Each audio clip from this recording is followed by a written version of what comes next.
Hello everyone and welcome to a brand new episode of Running Between the Wickets with me, Melinda Farrell, Mel to my friends, and that's you, as I get about the world of cricket, covering it in all sorts of weird and wonderful places and introducing you to some people I meet along the way.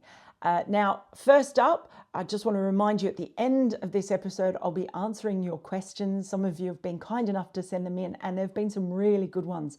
So stick around for that. You never know, your question might be answered. And do feel free to send some questions in. Just use the hashtag Running Between the Wickets on Twitter, Instagram. Leave it below in the comments if you like as well, and I'll try to get to those at some point in the future. Now, also on this show, we have a very special guest coming up, and that is Tom Brown from SACA. I'm very, very excited to have him on. So also make sure you stick around for that. First up, though, I just want to say, if you're watching this episode on YouTube, thank you very much. If you wouldn't mind also downloading the podcast, you don't have to listen to it if you've watched it on YouTube, obviously. But if you download the podcast, the links are there in the description. If you're already listening to the podcast, thank you. That's very, very helpful. And appreciate all the shares, the likes, the comments, everything. It really, really does mean a lot to me, and it's extremely helpful as well. Now, as for me, I'm off to Guernsey soon for the next edition of, let me see if I get this right, because I've got to say it a lot in the next week, the ICC Men's T20 World Cup Sub-Regional European Qualifiers Group C. I've got a couple of those words the wrong way around. I'm going to have to double check because I will have to say that a lot. These are teams from countries like Guernsey, Denmark, Finland, Cyprus, Malta. They're all converging in Guernsey for 8 days of competition. And it's a huge deal for those countries because the winner of this will join 4 other teams in the qualifier, the European qualifier next summer. And the 2 top teams from that will go on to the next T20 World Cup. So that is absolutely huge for them. Huge opportunity, really interesting to be able to see what cricket is like in a bunch of these countries. If you're interested in finding out what cricket's about in somewhere like Finland or Guernsey or Spain are going to be there as well, then tune into ICC TV because it'll be on there. I'll be commentating with a few other colleagues of mine, and very much looking forward to my first ever trip to Guernsey. So I'll try and get some stuff for you while I'm there so that you can see what cricket is all about there as well. So that is coming up. In the meantime, I've been doing a fair bit of writing. I was up at 4:30 a.m. the other morning interviewing Mitch Marsh on the phone. That was, I can't even really remember talking to him. I think I was in a sleep-induced haze. And Adam Zampa as well. So if you're in England, those will be in the program, the matchday program. I've got an interview with Courtney Walsh that's in the current edition of Wisden Cricket Monthly. So you can have a look there. He was really interesting to talk to, especially about the women's game. But now for my guest for the week. Tom Brown from SACA is quite an extraordinary human being. SACA, he set up SACA a few years ago, not quite 3 years ago, about 2.5 years ago. The South Asian Cricket Academy, and the goal was to basically connect and assist those players from the South Asian community who maybe have slipped through the net in their careers, because there's a lot of talent out there. The game is huge at a social level and a grassroots level, but that's not necessarily reflected in the professional world. So after doing a lot of research, Tom decided to set up SACA, and its success is phenomenal for something that really does receive not very much funding, and you'll find out about that in this interview. They've just had their 10th player sign a professional contract. That's quite something when you think it's pretty much the project of one man who's been able to rope in some people around him to help. So without further ado, let's do a local Birmingham interview because he does live in Birmingham. So while I've been here, I managed to catch up with Tom Brown. Well, I am so excited to have Tom Brown with me today because he's a very modest man, but I'm going to tell you, he's quite an inspirational figure.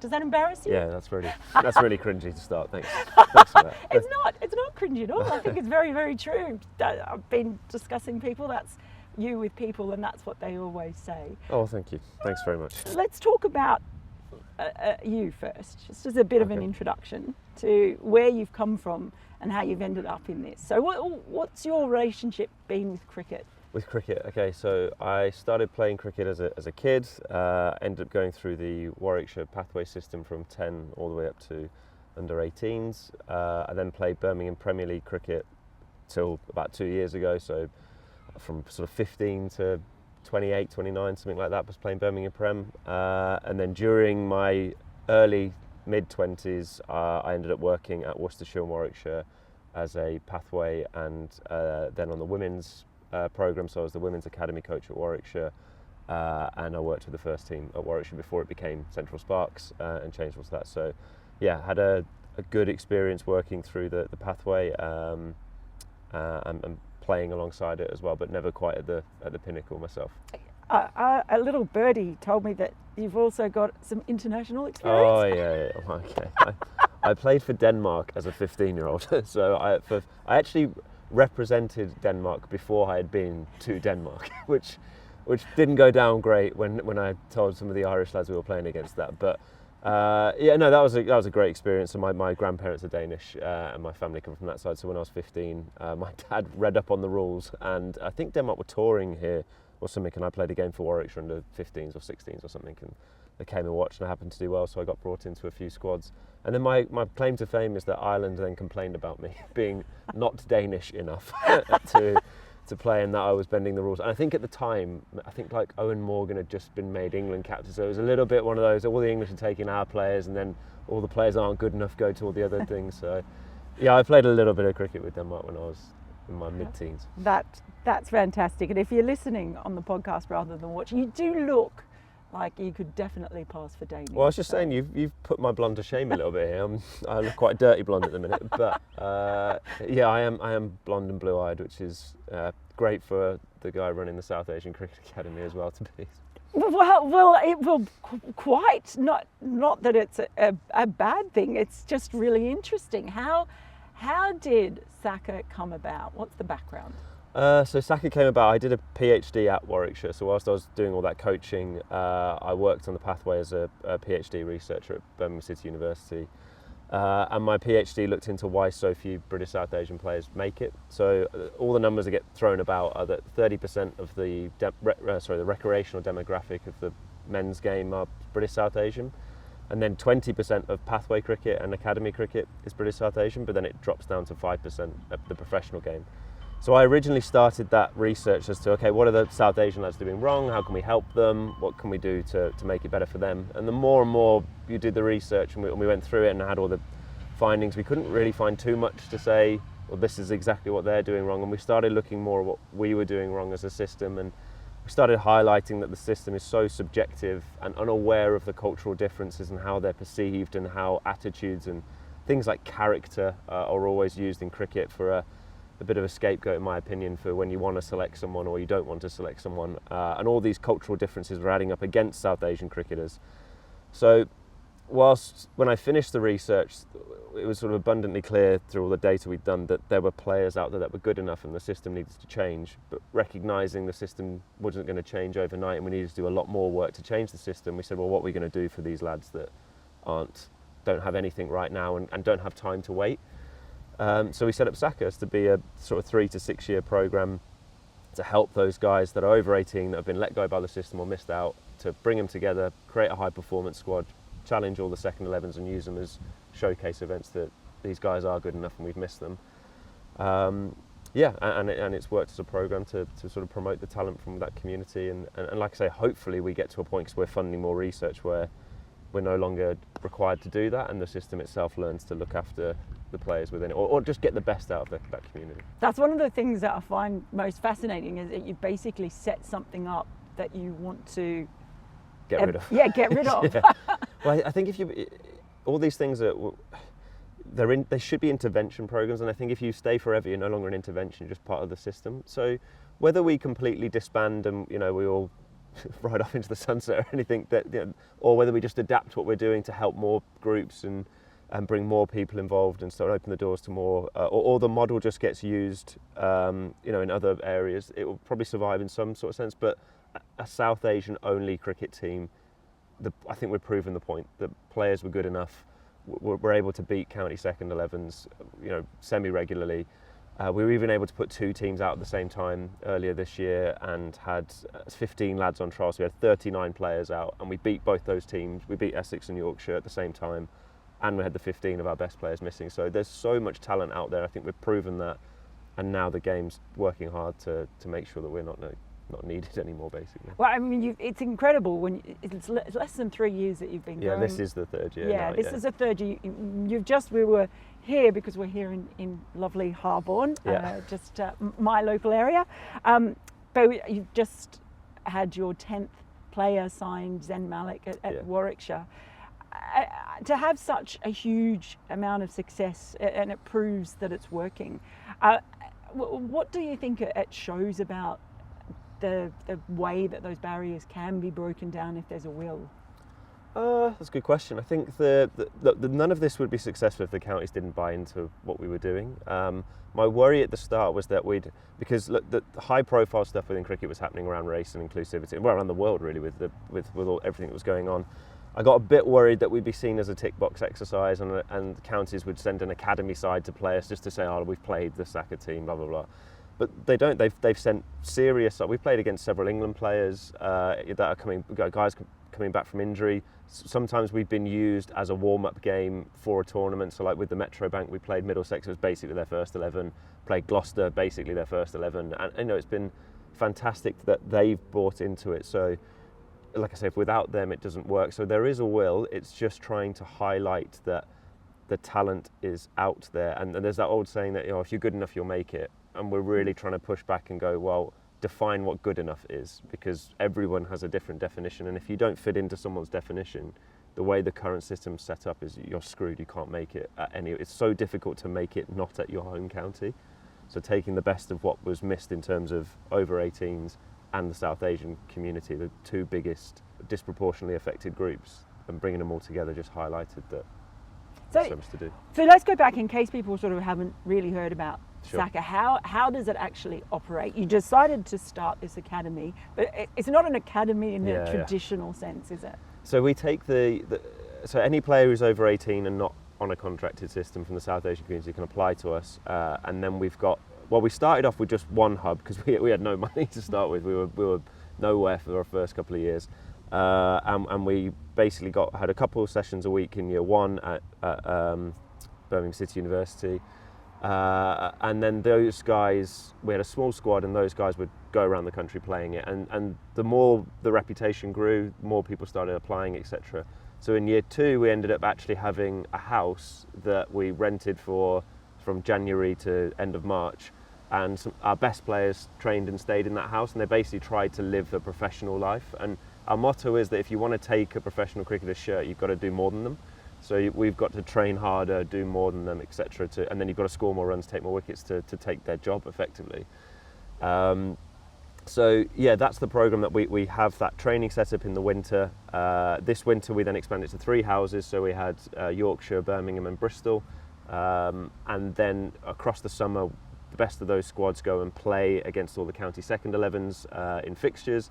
And then I work really hard behind the scenes to get the guys get the guys opportunities to play in the second 11s, and then once they get into the second 11, then we work hard to get them a deal if they're deserving of it. And 10 in your 3rd year is pretty amazing. If you think about any graduates from any kind of academy getting to the point where they've got a county contract, that's really incredible. Yeah, look, I'll be honest, the players themselves are the best advert for the programme. The talent's out there, guys like Kashif and, Zaman, I'm sure it's been announced now anyway, so it's fine, but Zaman's been picked for England Lions, so a guy, Jaffa, has been picked for the 100, so they're going from club cricket and training with SACA to England Lions and the 100 and dominating Div 1 cricket. Little dog. We have got a little dog, little visitor. They're going from that to the pinnacle of the game or near enough the pinnacle of the game within 12 to 18 months. So, it's, like I said, the program doesn't work unless the players are actually good enough and the counties buy into it, and all that's come together, and we're really happy with the level of success we've had. It's been great. Yeah, I was just watching Andy Mead bat in the Metro Bank King. No, yes, Yeah. yes, he gives everyone Metro Bank fever. Yeah. No, he's been doing brilliantly, and he's one example. Is there a pattern with the guys that you've got contracts with so far, and others who are coming in? Is there a pattern to what sort of happens in their career and the things that stop them? Or obviously everyone's got their own unique story. Yeah. But are there things that you've identified as, okay, that is a block that's come up? Because a lot of them, Zen, I think, is about 26, 27. Yeah. Like a lot of them, I think Kashi Fali is 24. 24, he's a bit younger. But Yadi's 28, he's our oldest. Yeah. Yeah, so they're generally in that sort of mid-20s or a bit older, and they've been around often quite a few counties. So there seems to be some kind of similarities there. Well, you've got to be good enough to get into a team's first 11. So the system currently is set up that counties are rewarded for selecting players from their own academies to which is fine. But what it means is if you're not selected at your own academy and the system has a hard line block at 18, you have to sign them at 18 or you have to let them go, because of basically they're trying to protect them and say once they're 18 they're adults, you need to pay them. You can't have free labour basically, which is a good thing, but it's almost it's shut so many doors, because now the counties are going, well, we can't afford them, so we're not going to have them. So what they have to be now is there's no point to the county taking a risk on an 18, 19, 20-year-old that's going to play in the second team and they're going to develop, unless they're exceptional.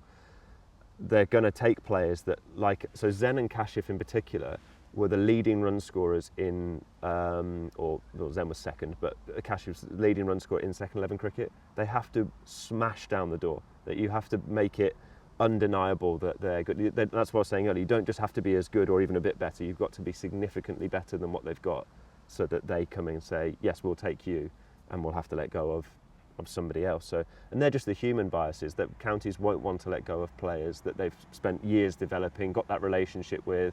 So you have to be significantly better than them. And we've still got 7 or 8 players right now who could, in my opinion, get into county first 11, but they're not quite smashing the door down, they're just knocking on the door. So that's the similarities between them, that all 10 of them have had to really smash the door down. And then, like I said, the success of that is that because they've had to smash the door down, the counties know they're good enough that when they do get in, they're walking straight into first team, they're getting to England Lions, all this, because they've had to be that good just to get through the door. So, I mean, that I suppose, though, could happen to any 18 or 19-year-old. So what is it, though, when you look at the sheer volume of South Asian heritage cricketers who are playing socially and who are interested in the game? What are the things that are, do you think, preventing them from getting through those pathways? And I'm not saying it's necessarily them. Of course, the system. Well, that's where the research sort of finished, really, was to say we've got such a subjective talent system. To get a contract, it's very much the opinion of 1 or 2 people at the county. And one of the labels is a bit strong, but one of the things we highlighted through our qualitative research was that was a bit of a cultural ignorance around certain behaviours. So a lot of South Asian cultures will act inherently different to Western culture. So things like you and I, when we're talking now, making eye contact, we're nodding, we're smiling, etc. That's how we communicate. Whereas from a South Asian perspective, especially from younger ages, if you're talking from an elder or a senior figure, they'll look down to show respect. They won't question what they're being taught. And you and I might look at that and go, this kid's not listening, like he's not paying attention. So that's one of the obvious ones around eye contact and body language and how you communicate. Because there's a lot of good examples of they don't want to challenge the coach, but they disagree with them. So because they disagree with them, they end up doing the opposite to what they've been, not the opposite, but different to what they're being taught. But because they didn't have that dialogue with the coach whereas I might go, no, I don't want to do that with my bowling, I don't want to do this, and the coach understands what I'm doing, they might not have that dialogue with South Asian players, and then you go, and that's just because their culture's different, that they wouldn't challenge what they're being taught from a homestead perspective. So, and it's very similar with the private school, state school thing, that in private schools you'll go to a smaller class size, you get much better psychosocial development because you're used to talking to adults, because you get more attention because it's a smaller class size. You're used to going away with a team from year 5 that gets to play all the other private schools on a Wednesday and a Saturday, and you learn these behaviours, and then you get, compared to a state school kid who might have a class of 35, they don't develop those skills as much. The schools don't play serious fixtures in any sport, so you don't learn how to conduct yourself. And all these little 1%ers just add up. So when it comes to the end and you've got a choice between A and B, it's much easier to pick the lad from the the white British privately educated background. And that was the number, that you were 34 times more likely to become a pro if you were white and privately educated than if you were Asian and state educated.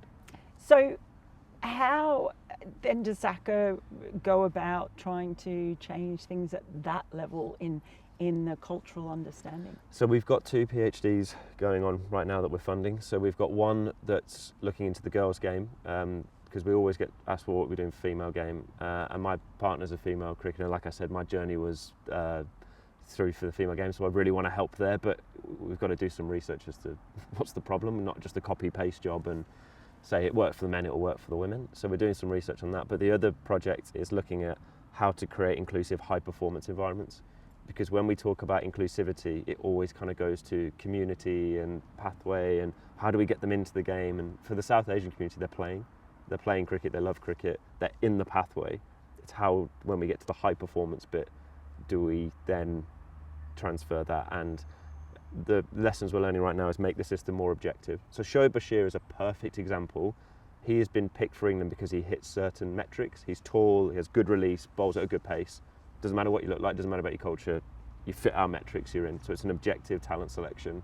So the more we can get along those lines and the more we can educate coaches on how to read these cues and understand different cultures, hopefully that's where we're saying we'll become obsolete within that time frame. Have you actually spoken at a county level? Have you done much work with the counties on that kind of thing already? And has there been much curiosity or receptiveness about that? Yeah, so I did the research at Warwickshire, so it's sort of no surprise that Warwickshire are a bit ahead of the curve. So their academy is very diverse right now, and then the last couple of players that have come through the academy have been British South Asian. So you're seeing it work there, which is fantastic. I also spoke a lot with Essex, who helped fund the research as well, and they've got a good system going on as well, and we're trying to build things there. Middlesex, to some degree, I did a little bit of work with as well. So I think the problem you've got is it's a little bit, you've got a system right now where the people in charge, their opinion is law, if that makes sense. Like, they get to decide things, and then you're trying to convince them that shouldn't be the case. So it's a little bit of a hard sell, but when you highlight how, and some are much more receptive than others, but when you highlight how much more you can unlock, especially at counties that will have diverse communities that they work within anyway. Like Warwickshire, when I started, had 50% South Asian on the pathway and 0 professionals. So you're saying you're just wasting 50% of your pathway. So they're really buying into it, going, we can get 50% more out of our pathway and unlock this. So it's easier at those types of counties, but then it's harder to compare, let's say, a Durham, where there is a very small South Asian community, and hold them to the same standards as Warwickshire, who have a very diverse thing. So different levels of it, and I think we'll try and go through the ECB to get it dispersed across the county boards a bit more bespokely. Are there frustrations along the way? Oh my God, yeah. Yeah. Like I said, the counties themselves are being brilliant because they're buying into the SACA, they're using it, and like we play the majority of them, and that's great. I just get frustrated myself when I see so many inefficiencies within the system, and how things could be just so much better. And I work a lot at the university with guys who work with Olympic athletes and other sports. They kind of laugh at cricket a little bit, and I get teased a bit that we're not really that professional. I think Andy Murray once said it, that it's not a professional sport the way we do things, and that's frustrating because I'm obviously quite passionate about cricket. And then you do look at what, let's say, an Olympic swimmer does or an Olympic boxer does, and you compare it to a cricketer, you're like, oh no, they train way differently and way better than what we do. And how do we learn from those things? And then there's resistance to change from that perspective, because like I said, you've got to then convince players and coaches that what they're doing right now, that they're quite comfortable in, needs to be ramped up. But like I said, I'm optimistic that it will change, because results hopefully will speak for themselves. Have things surprised you as you've taken in people to the academy, and you've come across like differences that you yourself might not have realised that might have been things that have held them back? Good question. I don't. I'm learning all the time, and that was one of the arguments I tried to make to some of the counties when I was talking to them. It's like, I've technically got a PhD in this, and I run an academy, and I still don't know. Like, I'd say I barely know anything compared to some of these cultures. There's so much to learn about how things are different. And one of the things that I was worried about, or I was warned about when I started this academy, is that it would become quite a bit of a toxic environment where you've got loads of cultures trying to smash them together, and then it's going to be highly competitive, blah, blah. But it's been the opposite. They've been amazing. They've all gelled together. It's such a harmonious place for the guys to come, and you see them all on social media, that guys that are from all over the parts of the country are just friends outside of SACA now and going all over the place. So that surprised me in a positive way, that there's been like cohesiveness within the squad. They've all got this common goal and they're working together to achieve it. It's not toxic, it's not competitive in that way, they help each other. But culturally, it's very apparent when you see, you know, sort of like what the Muslim lads do and what the Sikh lads will do, and how they teach each other about each other's cultures as well, which is really cool. But one of the pieces that hopefully Omar, who's doing the PhD, will do is really dive into that. Like, okay, what is the best of what we do, and how do we take it and implement it into county cricket? I mean, this has obviously all come at a time when the game in general in this country, in Scotland, it's been wrestling with issues of diversity and race. Has that made it difficult for you in doing this, or has that I guess paved the way for you to do what you're doing with SACA? A little bit of both, if I'm honest. I think at the start, the university funded the first 2 years. They're still funding us now, but without the university, it doesn't get off the ground. So our whole budget for the first 2 years was between 45 and 55,000, and 40 of that came from the university. So without the university, it doesn't happen. And they were very supportive, and they helped, etc. The game was slow too. I think it felt, some people questioned what we were doing, if we were just, because they were under attack. They felt that so many things, is this going to be another thing that attacks? So they were slow. But in the last 7 or 8 months, the ECB have come on board, and they've been brilliant, like really supportive, really helped, and they're now helping to fund us as well. So yeah, we've got there eventually, but the first 2 years was we were treading on eggshells all over the place, being like, we're not here to we're not trying to take people's jobs or get people in trouble. We're trying to help solve the problem. And certain people didn't know how to take us, and hopefully now we're down the line with we've got proof of concept. People know what we're about, know what we're doing, and the doors are opening much easier now. Is there a relationship with that? Ebony Rainford Brenner started up the ACE program in London that people will have heard of as well, in trying to engage that community, the African Caribbean community. Do you have any kind of, do you swap notes? Yeah. I really love Ebbs and Chevy, what they're doing with ACE, and try to help them, because obviously I met them through the research element of my stuff anyway, and then a lot of my work helped sort of provide some meat on the bones for what they were doing, because also the demographic data had the Black British community in it as well, so supported what they were doing. So part of the research is being funded by ACE. So that project I spoke with Omar. Omar's actually Chevy's brother. So we're working together on that piece. I speak to Ebbs. She's one of the busiest people in the world, but I do speak to Ebbs semi-regularly, and I think we're aligned on what we're doing. And in terms of helping their players, we've offered support before, but I don't want to tread on their toes of what they're doing. They've got a slightly different project that they're trying to engage that community. We have the community engaged. We're doing the top of the pyramid. They're doing the whole pyramid. So they've got a bigger project of what they're trying to achieve. But yeah, we're an open door in terms of when they need support, we'll help, and likewise. So it's a good relationship with them. Do you feel positive about the future of cricket in this country, in what you're doing in terms of you being able to disband, if you like, and what cricket could look like when you look at, they look around the counties, look around the professional game? Yeah, well, the hard thing now, as I'm sure is always in the media, is what will cricket look like in the next sort of 4 or 5 years, with all the 100 and the changing of the the money coming in, and that's a little bit more difficult to predict. But on top of, where we're going, so when we started, I think South Asians, there were 21 British South Asian players. Now there's 30. Obviously, a couple guys are, to be kind, are north of 35, shall we say, and they might not be around forever. But in terms of representation, I think the way we mark the game and how successful it's been is you look at what the demographic of the academies are, you compare that to the demographic of the regions they're working with, and then if the demographic of the players that get signed from that academies are similar to the academy, so I think it's 33% are ethnically diverse on academies right now. So roughly, if a third of players who get signed in the next 5 years are from ethnic diverse backgrounds, then we're doing a good job. If that then drops to 10%, then we know there's still a problem. So there's quite an easy way to measure how we're going, and we're probably been too short to see that yet, but we'll know more in the next couple of years. But I am optimistic that, like I say, the counties are buying into what we're doing and playing us. Like we're going to play at Wantage Road on Monday, which is great. So we're playing at first class ground, and it's just another opportunity. Can you give us an idea too, because it's incredibly good value if you're talking about that kind of money. If you think about it, that's not very much money. What does the SACA organisation actually consist of? In terms of people? Yeah. Okay, so we've got me, then we've got, how many coaches? 8 coaches. They're all from different backgrounds. So one of the things we're really proud of as well right now is that we've got coaches into roles. So Kabir Ali, who helped set up SACA at the start, is working with Yorkshire.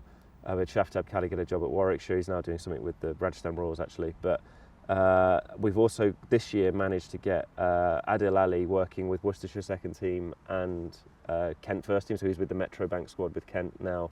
And Shazir Ali worked with Gloucestershire. So they're just as important getting guys in. But sorry, to go back to your question, is we've got 8 coaches, head of medical and science, who's Matt, who works from a physio and S&C point of view, and then we've got some people who work underneath him, a nutritionist who works at Birmingham City University. So those are the guys I worked with, athletes and Olympians before, that tease me all the time. And then we've got a squad of maybe 60 players, 70 players. That we work with, and then our main sponsor, Candola, that was a good plug. Well done, get it in. Yeah, Candola Plus. They're a psychology firm, so we can get some psychology support from them when we need them. So there's a really good team of, if you exclude the players, it's probably 12 staff and then 60 players. How many people are full time? 1. That's you. Me. Yeah.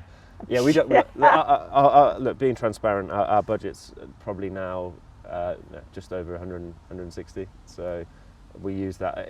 Cricket is so expensive.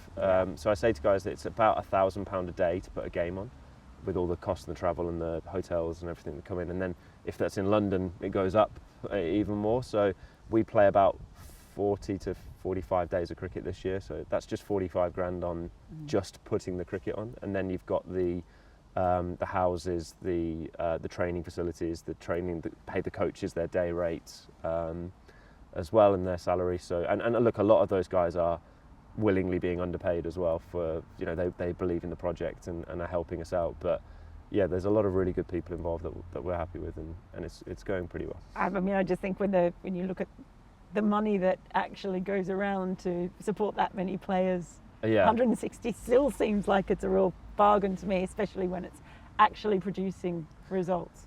Yeah, and that's what we're proud, and that's what I talked about, the inefficiencies earlier. So when you've got a small budget, so like I said, the first 2 years we were on 50 grand. So you really learn how to, what penny matters and where it goes, and I had this thing above my desk, will it help a player get signed? So every decision went to that.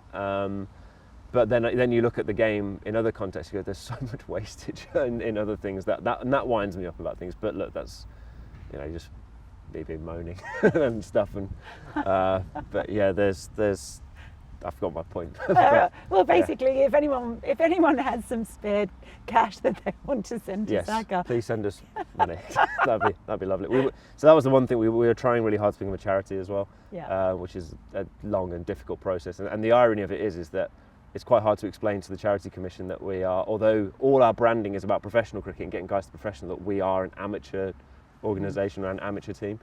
and that's one of the things that you can't be a professional organisation and be a charity for sport. So we're trying to negotiate around that at the minute as well. But yeah, if that comes through, then it hopefully opens the door to more funding. How do the players react? Can you give us an idea of what it means to them when they actually get a contract signed? You've had your 10th now. Yeah, it's everything really. Like you said, they're all individual stories. The thing that's interesting, it's not quite as romantic as you get a phone call. Oh, I'll tell you that story in a minute, but it's not quite as romantic as you get a phone call and being like, Lancashire have sent you a contract, like sort of thing. You know a player's going to get signed for 6 or 7 weeks. Like it really builds, and that's kind of the heartbreak for some of them, that it's building for 4, 5, 6 weeks. Maybe. Sorry, we're gone with someone else, or don't have the budget, or the player who you might have replaced just got a double hundred, like that. And that's the agony of it. Whereas the guy, it's almost a relief when they get signed. That it's kind of like we've been working. I'm smashing it. I'm doing really well. Is it going to happen? Is it going to happen? And you almost need 2 counties vying for the same player, if I'm honest, to get that competitiveness in the market to get someone signed. But yeah, so the one player was with Hisham. So Worcestershire have a bit of an injury crisis right now, and he was trialling with Kent, and Ash and Caddy from Worcester rang me up and said, look, we need bowlers. What have you got? And who's the best? Who would you recommend? And we went through a list of 5 or 6 of them. And they decided on Hisham. So I woke him up at 9 in the morning and ringing him. He's like, oh, all right. I was like, do you want to be a pro cricketer? He's like, what? I was like, we'll still want to sign you for the Metro Bank. He's like, no, they don't.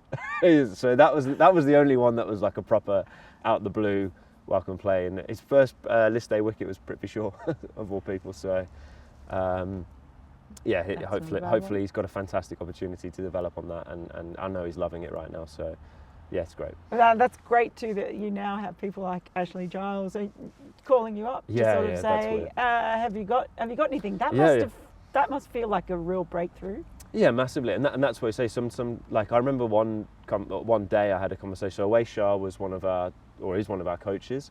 Darren Goff was the head at Yorkshire, and Ash was the head at Worcester. And I woke up at 10 in the morning, and by 12 I'd spoken to all 3 of them about different things. I was like, these guys are my heroes growing up, and they're just ringing me. So yeah, that's really cool.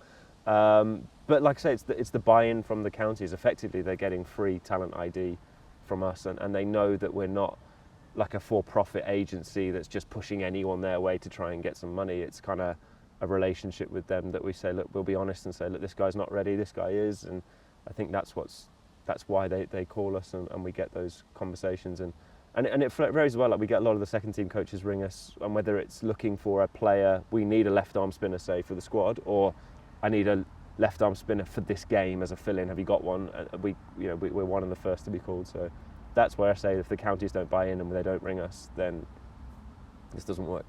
And is that a sort of level too that you need to really, I guess, focus on? Is it that second 11 selection? Is that really an area that perhaps is not a barrier, but something where you need to sort of get those messages across about players? Currently, or not, before us, if the lads didn't have the second 11 coach's phone number, they couldn't play from. It was so, and look, I feel that's not a slight on the second 11 coaches. They get bombarded with guys, and in the same way that our applications, we've got 500-600 applications for guys trying to play for SACA. These guys get it as well. Excuse me, sorry. And so it's so hard for a second 11 coach to go through lists and lists of players that just go, and it will vary from a guy who can't play cricket, who's just got your number, to a guy who's dominating their league cricket. So they've got a tough job, but that's where I say there's inefficiency in the system. And we're actually working on a thing right now to have like an online portal where, let's say you were the coach and you need a left arm seamer, well, instead of having to ring round every version of me at other organisations or agents and stuff, you can go online and search, right, I want a left arm seamer who bowls this pace, this height, filter, and it comes up with the list of 5 or 6 or 10 or 100 players that are that, and then you can have a look and it goes through all their videos and stuff, so you can see where it is. So that's the type of work we're doing to try and make ourselves obsolete and say, look, because my worry was that if I left SACA tomorrow or something happened to me, whoever replaces me has to build all those relationships back up, and that'll take time, and it's just a slow, inefficient process where we're trying to make ourselves make the game more well, bring it up to the 21st century, basically. It seems Yeah. ridiculously sensible, to be honest. Yeah, yeah. What a sensible idea. I guess then all of this, though, it kind of comes back around to, it's a massive task that you've undertaken in setting this up. And I know you are very modest, but it genuinely is. But so the real question is why? Why would you do something like this? It's never affected you personally in your cricket career coming up. So why would you go through this whole thing? And I know it hasn't been easy. So yeah, why? There were a few times in the first 2 years where I asked myself that a lot, but I don't know really. I think the point of it was when I got to the end, I actually proposed SACA to the ECB for them to run, like as a kind of like, and we'll set it up.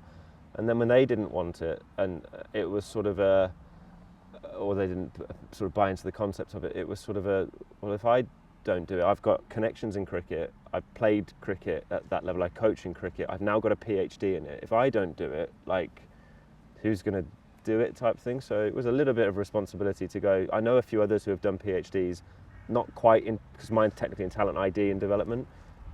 They've done it more in like the race side and the culture and the societal stuff. But you kind of feel, I get frustrated with research that we write in such a way that unless you have an undergrad degree or a master's or something, you can't really understand what we're saying. It's not very accessible. How often do you go on Google Scholar to find the most up-to-date research on a topic? Like, it's just not common practice. So you didn't want your work to then just sit on a shelf or sit on somewhere that'll be referenced in a couple of the undergrads' dissertations and that be it. So it was sort of how do you do it and how do you make the most of it? And if we don't do it, then who is going to do it? And luckily, like I said, the university really supported it, because if it hadn't been for the university supporting it, yeah, we had no money. So yeah, that's the story of it, really. Is there, I guess, a lesson in that there are ways forward for us to find, ways for us, I guess, to make the most out of everybody in our society and actually make cricket, but everything available to everyone. Yeah, and that was the thing I got a little bit frustrated with, that so many people say it's not a cricket problem, it's a societal problem. And I'm like, well, we can't really change society, but we can change cricket. Like especially people who work in cricket, so it's a little bit of a cop-out to say things like that, and you could lead from the front and do things differently. Yeah, I don't know. I think that there is I guess, well, it's going down a deep rabbit hole, but the worry is that if you swing too far one way, you'll swing back the other way just as far, and you see that with sort of politics and all the stuff going on in the world, that the world it seems more divided than ever with a lot of this stuff going on, and that's where sport can play a part. And you can say cricket's the perfect example, where you go, England itself is such a diverse country, and the game is the national game of the subcontinent. It's almost a religion over there, how seriously it's taken, and we play it here. Like, if we're not investing in that community, then society definitely won't. So yeah, I think it's a nice sort of story to tell, but again, I'm looking at it from a cricket point of view, and I just saw so many inefficiencies in the system that my brain couldn't stand for it, really. I was like, we have to do something about this. Yeah, so I've rambled a little bit there. I don't know. It's a good question you throw me a little bit. No, I think it was Bella and Jasper. Bella and Jasper have thrown. I'm still giving a little. No, well, look, thank you so much for joining us, and I'm actually genuinely excited now to see who the next signing is, and not just the next signing, but also to see how well these players actually go on to perform. I saw Kashif Ali last year playing in. You're always good luck Yorkshire. charm at the minute. Yeah, I know. I was commentating on him in Yorkshire, going when he got 90 odd, and then I was there for his twin hundreds. That's where we actually met. That's where we met. Yeah. At Edgbaston. So for me, definitely, I'm so excited to see what they do as well. But thank you so much for everything you're doing for the game, because I think the game's better for what you're doing. No worries. Thanks for having me. Tom Brown, legend. Thanks. He really is a remarkable man, and I hope you enjoyed that chat as much as I did. Okay, time for some of your questions. Steve Winter asks, why don't other countries try the 100? They tried T20 when England were the first country to play it, and look what happened. I think other countries think it's crap, which it is. You know, you had me in the first half there, Tom. I thought you were going to say, oh, why aren't they following? Look, T20 is just so well established that I think it's really hard. And the 100's just not quite different enough to T20 for other countries to pick it up, I don't think. So I suspect it's possibly going to remain niche. And there's even talk that it might go back to being a T20 tournament and just stay being called the 100 because they've obviously put so much into that branding. Who knows? But there's so much going on at the moment with the private equity investment issue and just where that's going to lead and what that is going to mean for the tournament as well. But when it comes down to it, it's just not really different enough. Tony Peart. Now, I think I've said your name right, but forgive me if I'm wrong. Hi, Melinda. Do you feel indoor test cricket could happen in the next 4 to 5 years? Thinking of Marvel and the new Hobart Stadium. Yeah, I think it's definitely a possibility. It's going to be really interesting to see what happens in Tasmania. That would be something else, wouldn't it? And I actually have almost thought we were going to see a World Cup game at Etihad Stadium when the weather in Melbourne was so bad for the men's T20 World Cup a couple of years ago. It's a possibility, and I think more countries are looking at whether or not a roof is a possibility, and I think they'll look pretty carefully at what happens in Tasmania. There'll be people who might not like that, but gee, I've sat through a lot of Sydney tests, okay? I've sat through a lot of Sydney tests and Manchester tests. If there is an opportunity to have stadiums with roofs on them, why not? We've got the technology now, and I think people would rather have indoor cricket than no cricket at all. Next 4 or 5 years, maybe a bit soon, maybe, but maybe not. Let's keep our eye on Tasmania. It's an exciting prospect, I think.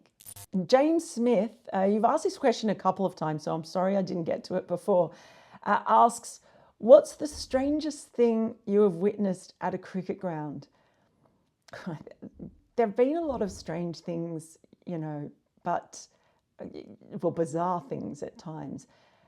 But I just can never go past the first morning of the Lord's Ashes test last year when a Stop the Oil protester ran on, and Johnny Bairstow, just the way he picked him up and just marched him off the field. It was like he was a surfer with his surfboard slung under his arm, just casually strolling down to catch some waves.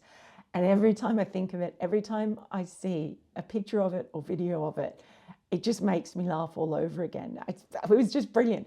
The funniest and probably the most bizarre as well, I reckon. Armchair Critic asks, what will make the test nations play non-test playing nations regularly? So, well, there I'm assuming that you mean white ball cricket. I just think there's a really good opportunity to target the tours that are happening. We see Australia are going to be playing in Scotland soon. Countries like Scotland and the Netherlands certainly have the opportunity, being so close to England. And I guess, there are other countries, for example, for South Africa, there are countries, Zimbabwe is a test nation, countries like Namibia, perhaps. But that's a little bit of a tricky one. But there's certainly the opportunity for that, I think, in looking at countries like even the USA or Canada, for countries going to the Caribbean, perhaps. Is there an opportunity around there? I think it's more likely to be based around giving opportunities to not warm up but get into a good place for matches, to try out new players when you're looking at the lead-in perhaps to a World Cup and you want to get some volume of players, and also probably A tours, seeing if you can interest A teams with with players who, again, might be vying for spots, if there's enough funding, of course, because it all comes down to money, to organise the A tours so that you at least get that next level of experience up. I reckon that's probably the best way. And Kartik O, hello Kartik, asks, is uncertainty surrounding the upcoming T20 World Cup worrying for the teams as they prepare for it? If it's moved to a place that's not similar, wouldn't all the planning with those conditions in mind go for a toss? Not that sort of toss, that sort of toss. I am assuming you mean, Kartik. By the time you see this podcast, it may actually have been moved. They may have made a decision by then. It is absolutely causing uncertainty for players, and I think some players are just a bit nervous. People often like to know what they're going to do. It's been left really, really late. We're now, now almost in the last week of August. It starts at the beginning of October. There are visas, there are all sorts of issues. Of course, they can be sorted out quickly from players. Zimbabwe's thrown their hat into the ring now, which is quite interesting. I think the UAE is probably favourite. Sri Lanka's got its own issues with monsoons, which is why the BCCI have said that they're not interested in hosting it. So you're probably looking at the UAE with Zimbabwe a possibility as well. But it's really, really uncertain for the players. Forget journalists. I mean, I would have loved to have done that World Cup, but I just can't see how it's even feasible for me because it's just all so late. And I think there'll be probably a lot of other journalists who end up feeling the same way. It makes it really expensive when you don't know where you're going. They still haven't opened accreditation yet anyway, so there's kind of nothing you can do to get ready for it. But as far as conditions go, so the funny thing about the women's game, well, not funny, but the way that it is, the playing pool at the elite level is still, I think, not big enough to have real specialists like you do in the men's cricket as far as conditions go. You tend to find that the teams pick their best players almost regardless of the conditions. And also in the women's game, you do have a lot of all-rounders. That's a real feature. You look at a team like Australia, massive amount of all-rounders. There aren't many just specialist batters who don't have another string to their bow, and there aren't many bowlers who are absolute bunnies with the bat. So I think that's been the trend, the way that women's cricket has gone. So to be honest, I don't think that conditions will make that much of a difference as far as team selection goes. It might make a bit of a difference in how teams perform and which teams perform better though, because obviously some teams are much better at playing in spinning conditions, and others, if it ends up being somewhere like Zimbabwe, well, that's quite different in itself. So either way, I'm not sure that it's going to make too much of a difference, and I just hope it's sorted out very, very soon. So that is it for Running Between the Wickets for this particular episode. The next episode is going to come to you from Guernsey. I've no idea what I'm going to find there. Just to give you an idea of how much work it's been, I did a survey because I don't know anything about 140 players who are showing up there. So with the help of the ICC, through the team managers, I sent out a survey to the players to find out some information about them as cricketers, about them as people, and just to see what I would get. And oh my God, out of 140, I think so far I've had 120 replies, and some of the players have really gone to an effort. Some have been hilarious, some have been quite heartwarming, but trying to then organise 120 responses to about 10 questions, just do the maths on that. It's been hours and days, I have to say, of work, and that's one of the things. It's all unpaid work, obviously. It's just because I want to do a really, really good job. I want to do justice to the players, and it's just nice to every time a player comes on and you've never seen them before, whether they come on to bowl or they come on to bat, if you've got something that you can share about them, about, you know, where they're from, where they were born, you know, who are their cricketing heroes, how they see themselves as a cricketer, whether they're a brown belt in karate, and yes, there is one of those. So that's going to be on ICC TV, and make sure that you tune in if you want to find out what cricket is about in those countries, because I'm certainly looking forward to it. Lots at stake. If they win this, they're only a few wins away from making it to T20 World Cup, so that's huge. Until then, until Guernsey then, it's goodbye from me. Please make sure you download the podcast, give us a like, give us a share, give us some feedback, and I look forward to seeing you soon. Until then, enjoy your cricket.